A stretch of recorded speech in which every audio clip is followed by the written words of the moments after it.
Today, the greatest risk of global catastrophe doesn't look like this. Instead, it looks like this. If anything kills over 10 million people in the next few decades, it's most likely to be a highly infectious virus rather than a war. Not missiles, but microbes. Now, part of the reason for this is that we have invested a huge amount in nuclear deterrence. But we've actually invested very little in a system to stop an epidemic.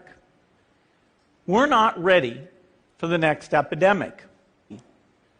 You can have a virus where people feel well enough while they're infectious that they get on a plane or they go to a market. The source of the virus could be a natural epidemic like Ebola, or it could be bioterrorism. And so there are things that would literally make things 1,000 times worse. In fact, let's look at a model of a virus spread through the air like the Spanish flu back in 1918. So here's what would happen. It would spread throughout the world very, very quickly. And you can see there's over 30 million people die from that epidemic. So this is a serious problem. We should be concerned. But in fact, we can build a really good response system. We have the benefits of all the science and technology that we talk about here. We've got cell phones to get information from the public and get information out to them. We have satellite maps where we can see where people are and where they're moving. We have advances in biology that should dramatically change the turnaround time to look at a pathogen and be able to make drugs and vaccines that fit for that pathogen.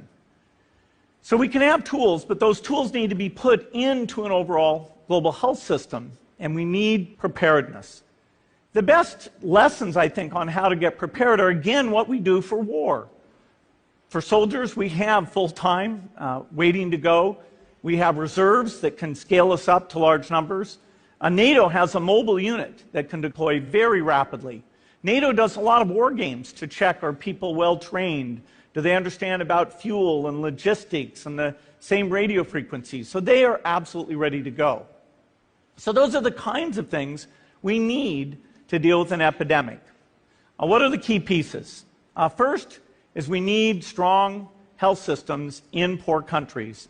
That's where mothers can give birth safely, kids can get all their vaccines, but also where we'll see the outbreak very early on.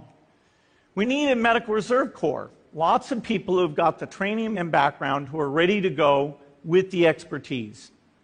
And then we need to pair those medical people with the military, taking advantage of the military's ability to move fast, do logistics, and secure areas.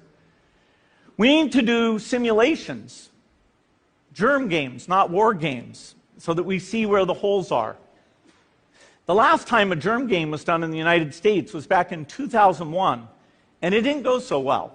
So far, the score is germs 1, people 0. Finally, we need lots of advanced R&D in areas of vaccines and diagnostics. There are some big breakthroughs, like the adeno-associated virus, that could work very, very quickly.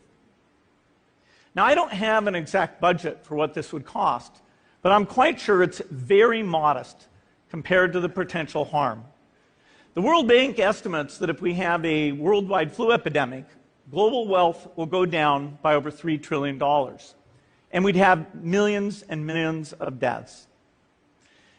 These investments offer significant benefits beyond just being ready for the epidemic. The primary health care, the R&D, those things would reduce global health equity and make the world more just as well as more safe. So I think this should absolutely be a priority. There's no need to panic. We don't have to hoard cans of spaghetti or go down into the basement. But we need to get going because time is not on our side. In fact, if there's one positive thing that can come out of the Ebola epidemic, it's that it can serve as an early warning, a wake-up call to get ready. If we start now, we can be ready for the next epidemic. Thank you.